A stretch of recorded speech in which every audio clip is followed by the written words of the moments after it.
Climate change is considered to be the most severe economic and environmental challenge facing humankind. For the OECS, the impacts of climate change are even graver, with some of the worst impacts on water, food, human health, forest and wildlife, marine life, and tourism. Natural disasters, which are exacerbated by climate change, pose a growing threat to the development strategies of Caribbean countries by destroying infrastructure and productive capacity, interrupting social and economic activity, and creating permanent scars to the natural resource base. This is the final episode in our series Understanding Climate Change. As you have seen, climate change can impact every sector and cause life-changing circumstances. Countries in the region face situations in which scarce resources already earmarked for development projects are diverted to adaptation and resilience building as a result of climate change impacts, sometimes setting back economic growth.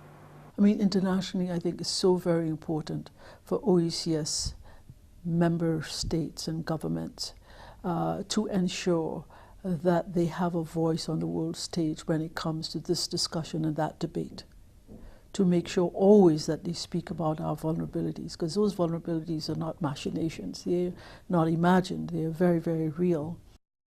Climate change is one of the most fundamental development issues with which my government must contend. As a result, we must ensure that this reality is interwoven into all important policies and programs. Climate change is everyone's responsibility. It is yours and mine, the man on the street. Every single sector needs to mainstream climate change. The responses to climate change require governmental policies to provide overall guided action to local populations. About 4 years ago, when we realized the importance to us and our increasing vulnerability to climate change, we made very important structural changes institutionally to this organization by creating a climate change unit and a unit dealing with sustainable energy, because those two issues environmentally are going to be very, very important to our future development and our security overall. Capacity building within the region, within Antigua and Barbuda and within the region is very important. We're working on scholarships, for example. We have 20 young people who are getting master's degrees in natural resource management and on managing the effects of climate change. If the region has to survive, if we're going to build our sustainability in the long run, if we have to become self-sufficient, we need to have those resources on tap. They have to be available to us, and they have to be our resources. It's extremely important for us to network with each other. It's extremely important for us to share experiences. Very important for us to learn from best practices. There are just some very, very simple things that you can do. Turn the tap off. Don't waste the water so much. Turn the light off when you leave a room. Those sort of simple conservation and reuse will go a very long way.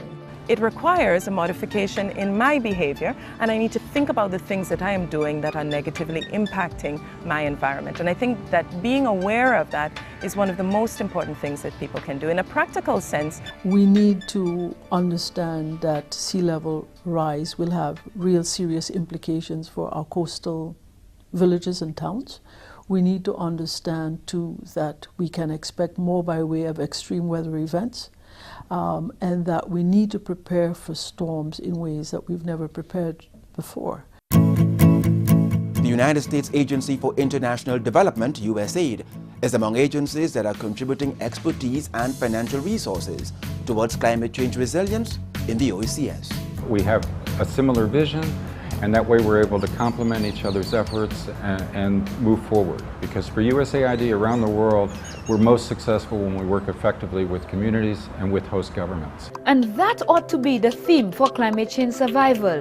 Regional governments must respond collectively in order to maximize resources, take advantage of climate financing from international donor agencies, and develop common strategies that will help reduce our country's vulnerabilities and strengthen our ability to buffer the impacts of climate change. As you have seen, building resilience requires a total national effort, and in some cases, a regional effort. But more importantly, we cannot fight climate change without individual effort. You can help reduce the impacts of climate change by conserving energy, by reducing water wastage, by honoring good land practices, by planting a tree, and by reducing pollution. These may be small actions, But these changes are needed in order for us to save ourselves from the dreaded climate change, which is here and now.